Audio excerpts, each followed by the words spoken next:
I can't show you my whole tree. I would have too many slides. It would be boring. You don't see it. But this is an example of Jean going all the way back. And I just kind of wanted to show you all the other Islano names that we've run across.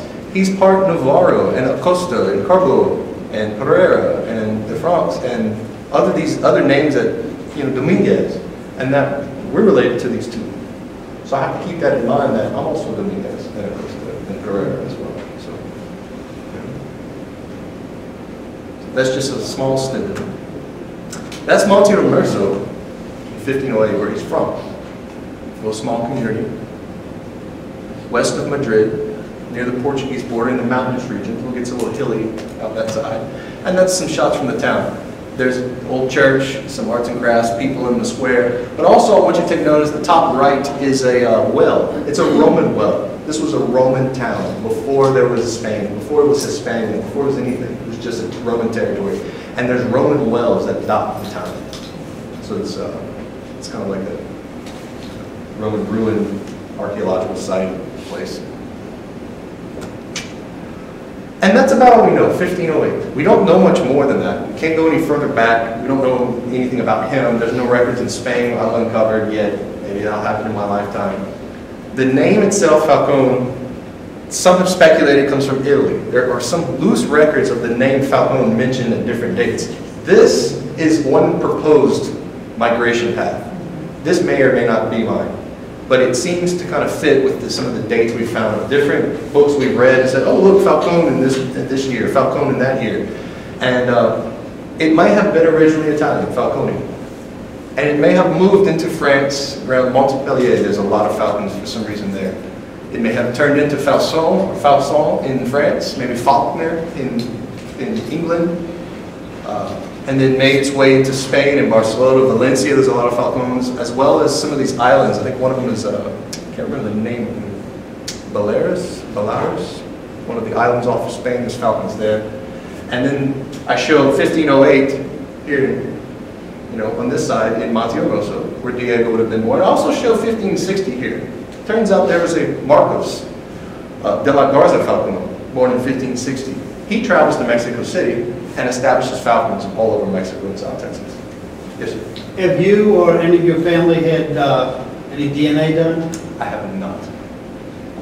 That would be fun. That would be fun. I'm young. I've got lots of things I want to do. What's his name? It doesn't take long to Mexico. His name was Marcos, something de la Garza Falcon. I have some of his lineage. I don't trace it and I don't do much with it, but he did come from Lepe, Spain, which is near Helva. So this is unique. But as of recently, I'm doubting this. I have uncovered a falcon family falcon families that are much older than these dates. Their lineage goes much further back than 1500s, accordingly. There's a town there, Pontevedra, at the northern side in northern Portugal.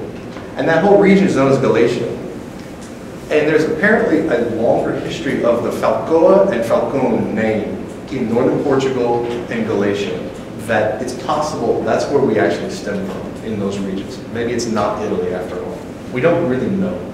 It's all speculation at this point. But it is kind of neat. It's interesting, right? And this is the only closest thing I've found to some kind of stamp or coat or logo that says Falcon. And it actually has the words Extremadura and Canarias. That's the closest thing I've found. Kind of unique. I don't know where it comes from. I don't know how old it is. I can't tell you anything about it. But I think it's neat. Where'd you find it? I know Andrew has a copy of it in his book. And I've seen it somewhere else. And I don't remember where I got this particular copy. I don't know anything about it. Part 3, I will try to speed it up a little bit. Stories and tales. I can't go through every family. I have interviewed too many to talk about today, so I'll cover a few. And some very interesting stories that I thought were interesting. There's Gaspar. He's settled by Lafouche, and he had land there, and you can see one of his records. And I'm not sure if that's his signature right there, and I don't know if that's just his mark in the middle. I think it's just his mark in the middle, because he probably could not write. Probably could not even write his own name. But that is a land tract transaction between Trujillo and Casa de Falcon. And I thought that was good. A lot of people in Donaldsonville stem from Gaspar. Amy, I know that stems from Gaspar. I know several other people in here have also stemmed from Gaspar's side. There's a Francisco del Rosero. He's also a son of Gaspar, and he fought in the War of 1812. We don't know much about it. He's just listed in the military rosters and the records. He was in the he served in Narcissus Landry's company. We know that. I don't know much about it other than that all of the Landrys, all of the sons of Joseph Landry, including Narcissus, were with General Jackson at the Battle of New Orleans. So it's very possible he was there too. We don't know. There's also Francisco Lelio Falcon. He served in the 6th Regiment European Brigade. Interestingly enough, there was a lot of people in the Civil War that couldn't defend the city, so they brought Europeans to help defend the city, is what I've gathered, from lots of different areas of Europe. And one of them was an Italian guard, and he served in that Italian guard. So much so that in later years, his second wife tried to get pensions from the War Department, and she had a hard time because they misspelled his name as Falcone. And they said, sorry, you're not eligible for the pension. He was Falcone. This is some other man. The Italians kind of wrote it down. Well, that's kind of what we're thinking. But I have those transactions history. You have any information on how old Francisco was? That? I can find it. That's my great-grandfather's name, and if he served, I could not find anything about him during the period of time for the Civil War. I'll go back and take a look a little closer. Really I can get his dates, and I have that. They may not be in the slideshow. We'll get together.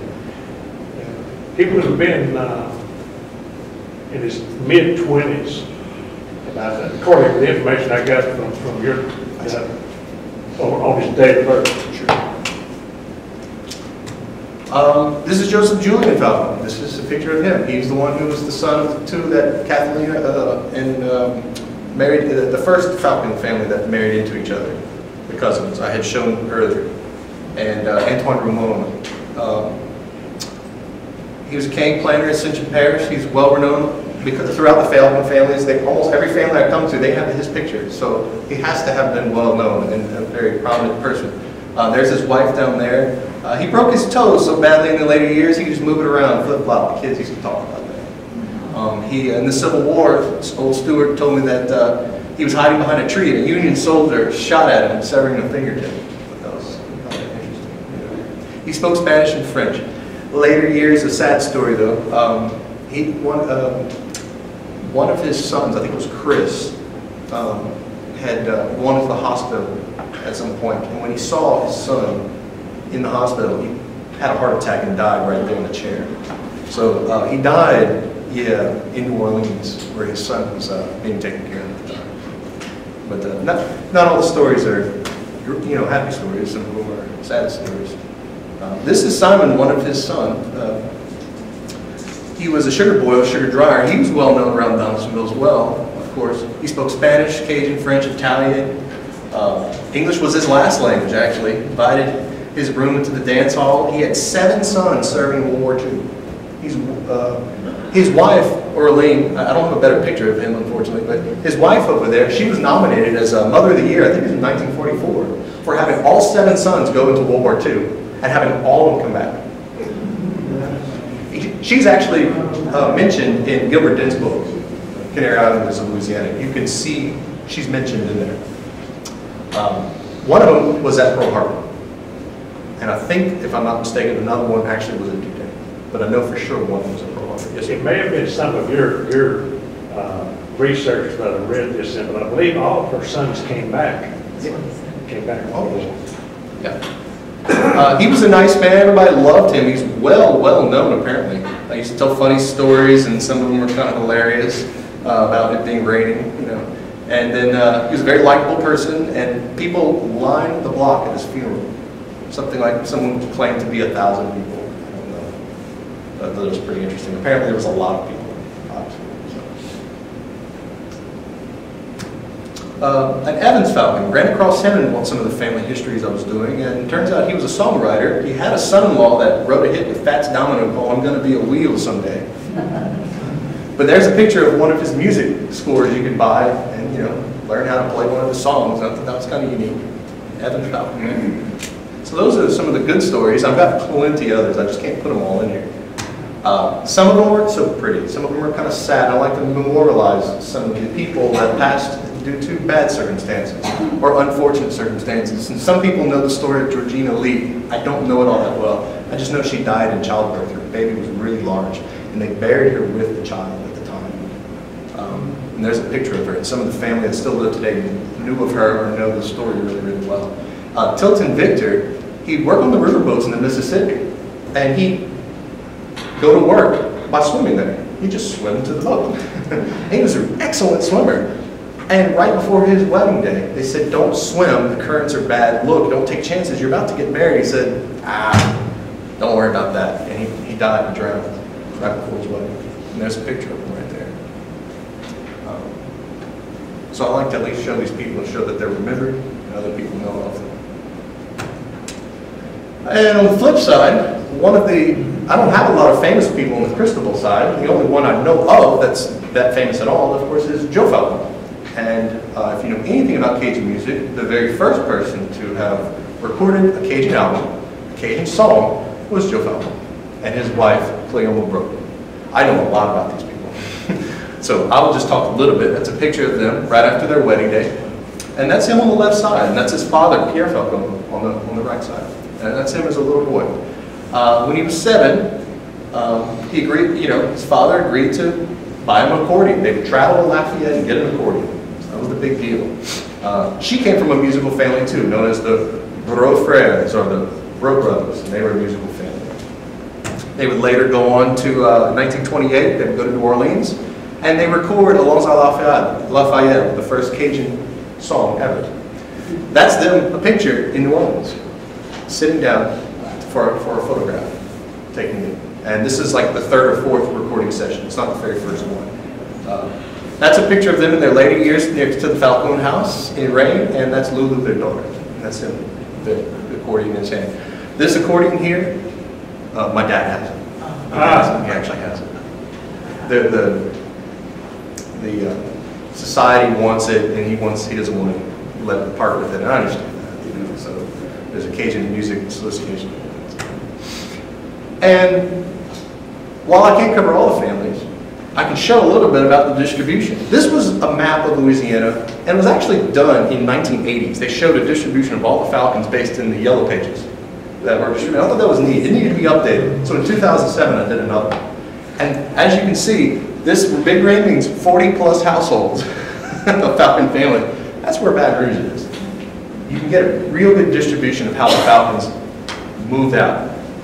You see Donaldsonville, you see Platteville, you see some of the areas, Napoleonville. You also see some specks around New Orleans. Also, across the bayou, you see in the Rain, Acadia, and Lafayette parishes where there's the Falcons. That's where I'm from. I come from that side. That's what Joseph Felix and his wife moved onto that side of the bayou. And so you can kind of see the spread, and it goes out towards Houston, and see little dots here and there. It's not scientific, but it gives us a good idea, right? Kind of neat. And the last part. So I do have a website. A lot of people have found things there. It needs some serious updating. I have links that are broken. I have information that's just outdated. I have things that I have collected I've yet to put on there. It's always alive and growing. I do, however, have a little link on the side that says Islano families. And when you click on it, it brings you to a list of Islano families from the passenger list. And some of them, you can click on and go look at the tree, or look at some archives, or look at some pictures. And the people who send me stuff, I try to stick it on there, allowing everybody to share the research of that, not just keep it to myself. I'm not one of those kind of people. I've done it because I want everybody to enjoy the information. I want everybody to partake in this. Because I wish this was available when I started. It would make my life much, much easier. Right? And so when you click on Falcons, there's an archive right there. You can go look at the census records in Lafourche and find all the things about Cristobal and Gaspar you want to know. or some other people and see their pictures and download them and make copies and put them in picture frames. I don't know, whatever people do.